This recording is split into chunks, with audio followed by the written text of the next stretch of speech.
On this Thursday night, an exodus of refugees from Ukraine. We've got thousands of people. The rapidly developing humanitarian crisis. Putin's chilling words about his plan as Russian forces keep bombarding cities. And the International Criminal Court fast-tracks its investigation into possible war crimes. Suffocating Russia's economy, how Russian people and businesses are being hit. Plus, desperation and discrimination. It's very frustrating. Racism against some of the people seeking refuge. Global National with Donna Friesen. An ominous development tonight in Ukraine. This is a closed-circuit camera shot of the fire that has broken out at a nuclear power plant, the largest in Ukraine, after an assault by Russian forces. Ukraine's foreign minister tweeted, "If it blows up, it will be 10 times larger than Chernobyl." Russians, he said, must immediately cease fire. Experts quickly said that is not accurate, that this is a different kind of nuclear power plant. The International Atomic Energy Agency tweeted it is aware of reports of shelling at the Zaporozhye nuclear power plant and is in contact with Ukrainian authorities about the situation. Vladimir Putin called French President Emmanuel Macron today. Afterward, an aide said Macron believes the worst is yet to come, that Putin intends to take all of Ukraine. Russian forces are choking off supply lines to many cities, and at talks today, it's reported Russia tentatively agreed to allow humanitarian corridors through the fighting, but there is no ceasefire. Good evening and thanks for joining us. Ottawa says it is sending thousands of rocket launchers and grenades to Ukraine and is simplifying the process for those seeking refuge in Canada. The UN says at least 1 million people have fled, an exodus that was unthinkable just a week ago. Our coverage begins with Mike Armstrong in Poland. At the border, you don't feel the scale of this crisis. It's a trickle of people crossing. Here, it's a crush. This is one of 27 refugee processing centers set up by the Polish government. It is bus after bus of people who've left everything behind. This family made a 1,200-kilometer trip because they could no longer take the constant danger. The father says there were air raid sirens at all hours. He didn't want to leave, but he had to protect his wife and 3 children. There are 2,000 cots inside. About 700 people stayed last night. The goal is to move people out. The question is, to where? This girl's family said they were waiting for a bus. They didn't know the destination. They did know it was better than being at home. She says she and her family spent 5 nights hiding in their basement. Now, the European Union doesn't expect the flow of refugees to stop until the fighting does. It's predicting up to 4 million people could be forced out of Ukraine. Some have said it could go as high as 7 million. But one of the most shocking parts of this exodus is the pace. The Syrian refugee crisis is still considerably bigger, but it took a month to hit the 1 million mark with that crisis. This has been basically 1 week. Now, there is a considerable difference in how Ukrainian refugees are being treated by the European Union. Thursday, the EU approved a temporary protection status for them. It means refugees from Ukraine can apply for 1-year residence permits in any EU nation. They'll also be eligible for social programs and to work immediately. That protection could be extended to 2 years if the conflict continues. Now, there are also refugees who haven't made it out. One relief group estimates there could be more than 4 million people displaced inside Ukraine and many more who can't even leave their homes. There's hope Russia sticks to Thursday's agreement for humanitarian corridors. That would help civilians perhaps not get out of the country, but at least get further from the fighting. Mike Armstrong, Global News, Koszkowa, Poland. On Russian TV today, Vladimir Putin repeated his view that Ukraine is not a real country, and he denied Russian troops are targeting cities or killing civilians. That is clearly not true. Russian forces haven't taken the capital, but they continue to bombard multiple cities. And Ukraine's president keeps appealing to the West for more help, asking for planes to fight the invasion. Jeff Semple reports. This dashcam video captured the moment the bombs hit. Striking a residential neighborhood in this North Ukrainian city. Witnesses said the targets included apartment buildings and a hospital. More than 30 people were killed. This nearby school was also hit by one of around 500 rockets. American officials say Russia has fired over the past week. They can hit anywhere, and there is no location here where you can feel safe. This security analyst lives in Ukraine's second largest city. She recorded these videos and told Global News they've lost electricity and are running out of food. There is no possibility to leave the city in a safe manner because the whole city is under the constant bombardment. But she and other civilians may soon have a chance to escape. Ukrainian officials met their Russian counterparts for a second day of negotiations and agreed to create humanitarian corridors for civilians to get out and aid to get in. Незалежну Україну на нашу землю. The Ukrainian president called on Vladimir Putin to meet with him to negotiate an end to the invasion. Бомбові удари Росії по українських. Russia's missile and bomb strikes are a confession that they have failed to do anything substantial on our soil, he said. But others don't share that optimism. Explosions heard from Kyiv are growing louder as the Russian military inches closer to the Ukrainian capital. Выполняя поставленные задачи. The Russian president told his Security Council the military operation is going according to plan. The next 24 to 96 hours are going to be very telling about really the emerging Russian strategy. About 90% of the Russian forces that had massed around Ukraine are now reportedly inside the country. If the Ukrainian resistance stiffens, this is going to get extraordinarily bloody. And we're talking thousands, if not tens of thousands of casualties. Jeff Semple, Global News. The Russian people are getting a very different view of this war. Media outlets are forbidden from even calling it a war or an invasion. The Kremlin uses fear and intimidation to control the narrative.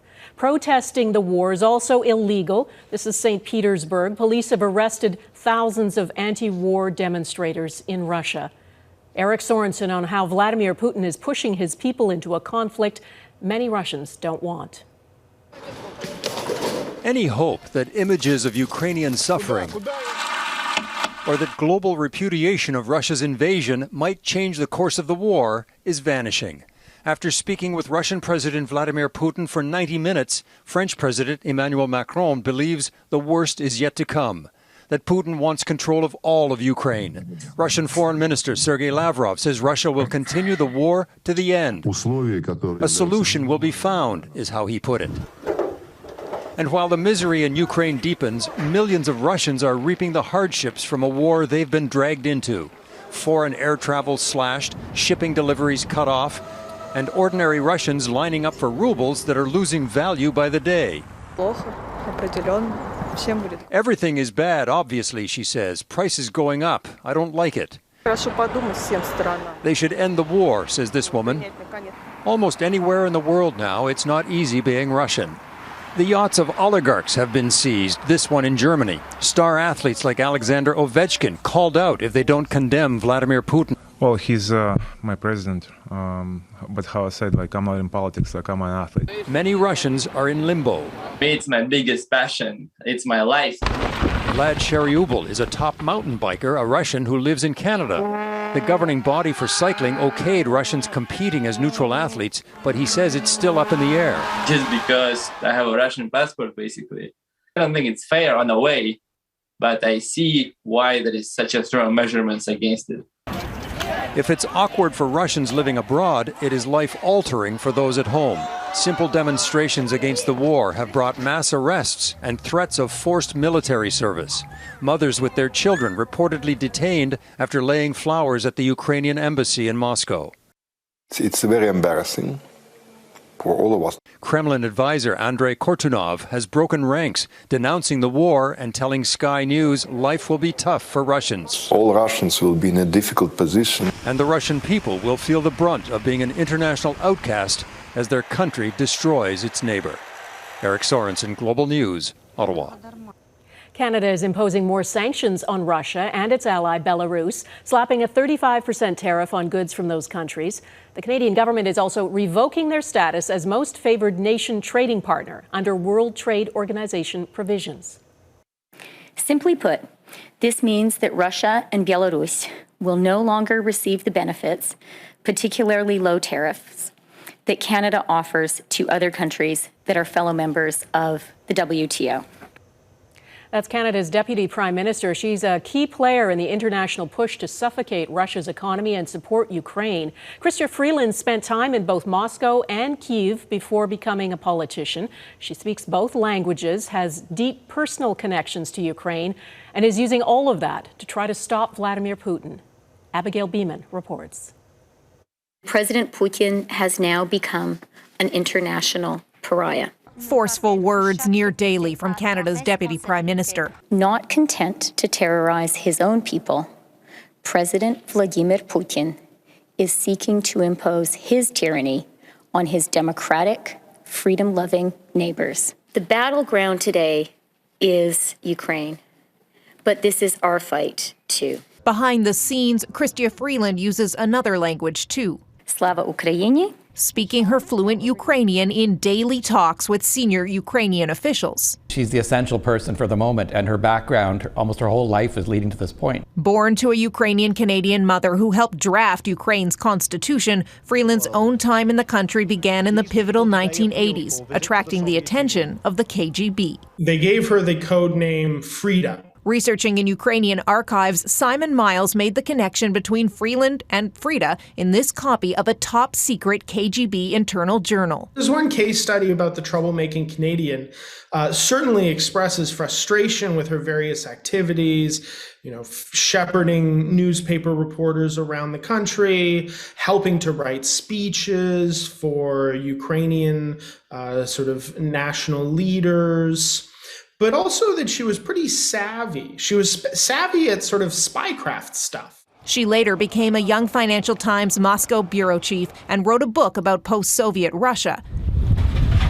In 2014, in response to sanctions placed on Russia for its annexation of Crimea, she was added to Putin's retaliatory list, barring her from returning. And now, in 2022, connections are paying off. Government sources tell Global News the West's decision to sanction Russia's central bank started with a conversation between a Ukrainian minister and Freeland. The pair were once young reporters together. Freeland ran with his suggestion, convincing allies, including U.S. President Joe Biden. Putin got caught with his pants down, and they're scrambling. The stock market's closed over there all week, and they're not sure what to do. Canada is not always top of mind on the global stage, and Freeland's name was new to this retired IRS special agent. But when he learned of her role in sanctions he says are having punishing impacts, Martin Scheel says he won't forget it. Good for you, Miss Freeland. I'm rooting for you. Abigail Bimman, Global News, Ottawa. What Russia's aggression means for one of its neighbors, coming up one-on-one with Latvia's president.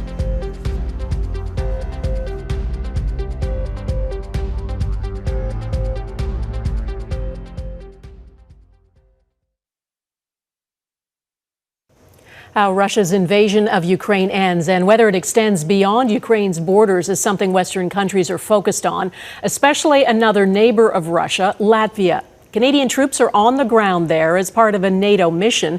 Mercedes Stevenson is also in Latvia, and she spoke with the country's president. Mercedes. Donna Ilslevits is the president of Latvia, a small Baltic country with a population of less than 2 million that shares borders with both Russia and Belarus.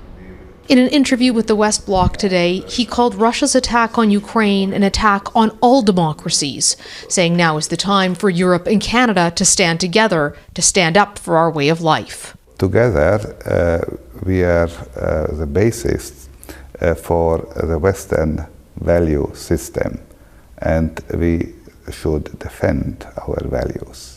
President Levits discussed Vladimir Putin's use of disinformation and name-calling.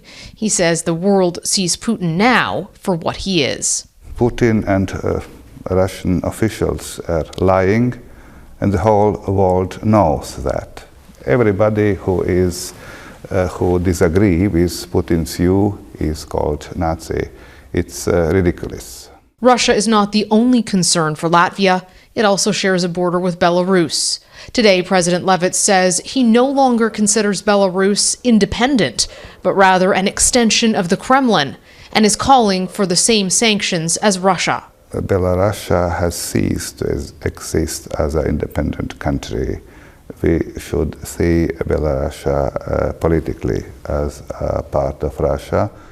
Levitz says the post-Second World War global political order is changing, and so too must NATO, to adapt from an organization designed to deter Russian aggression to one dealing with the reality of it.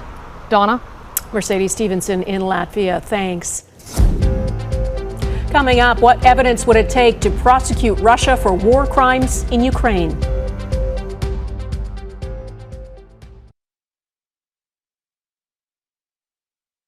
The chief prosecutor of the International Criminal Court is fast-tracking an investigation into possible war crimes in Ukraine after receiving requests from 39 countries, including Canada. An advance team has left The Hague for the Ukraine region. Moving so fast is unprecedented for the court. To help us understand the implications, I'm joined by Payam Akavan, a professor of international law at the University of Toronto and a former UN prosecutor. Professor, why do you think the head prosecutor is moving so fast? Well, the invasion of Ukraine is a humanitarian disaster of unprecedented dimensions. And while the mandate of the prosecutor of the International Criminal Court is to investigate and prosecute international crimes, one aspect of that mandate is deterrence, basically to try and deter ongoing violations.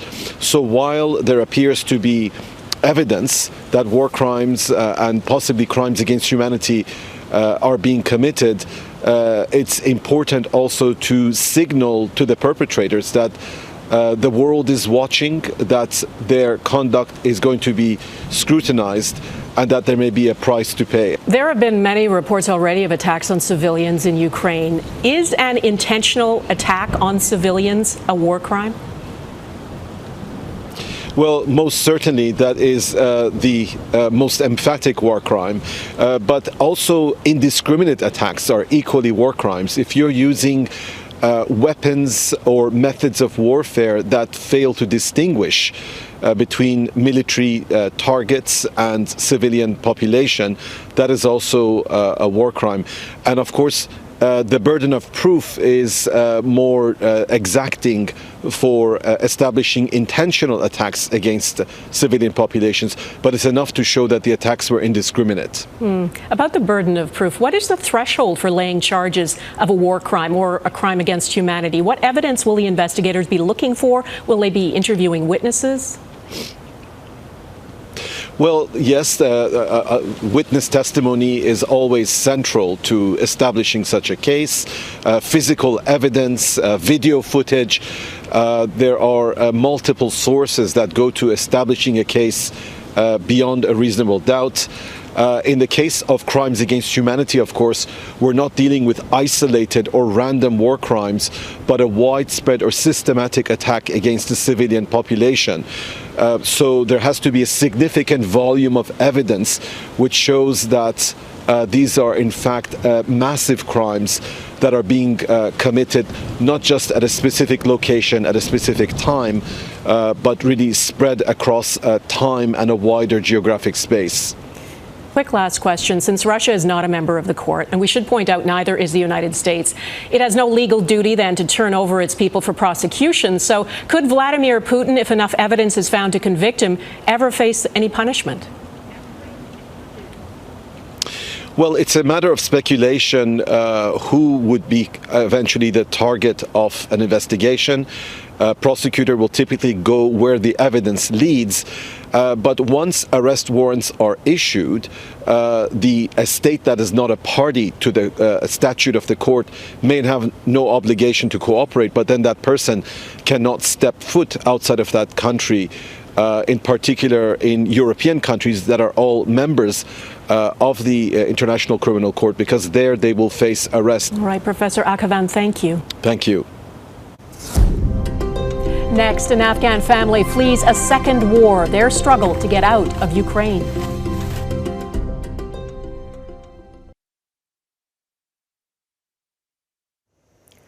Among the exodus of people from Ukraine are some who don't call the country home. There are foreign students and workers who found themselves caught in the conflict.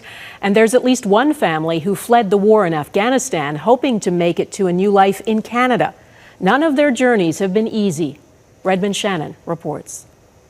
Afghan refugee Mir Safi spoke with Global News earlier this week as his 7 family members, including a newborn baby, slept on the floor of a Ukrainian school near the Polish border. Safi says they were blocked from leaving Ukraine 4 times in the past week. There have been many reports of non-Ukrainians facing discrimination while trying to leave, particularly visible minorities. It's very frustrating to see Ukrainians cross the border without being asked to stop. But me, as an Afghan, they stopped me and they say my baby daughter does not have papers. The Safi's daughter Sumia was born 1 day before the invasion. This was all the Ukrainian border authorities. They didn't even give me time to speak. The Safis finally made it out Wednesday night and are now in Germany. For the Safis, this is the second traumatic departure in 6 months. They fled the Taliban last August and applied to come to Canada, hoping to have been approved long before now. Will the minister look into this case and help this family and others like them come to Canada expeditiously? We can't discuss the specifics of any case. I'm happy to look into whatever sensitive cases may come across our desk. Just like the Hokmals, whom Global News spoke with in February, the Safis are unsure when their case will be processed. 2 families praying to find peace, caught up in 2 brutal conflicts. Redmond Shannon, Global News, London. There are so many individual stories in this exodus. Tonight, we leave you with what's happening at the Central train station in Berlin, Germany.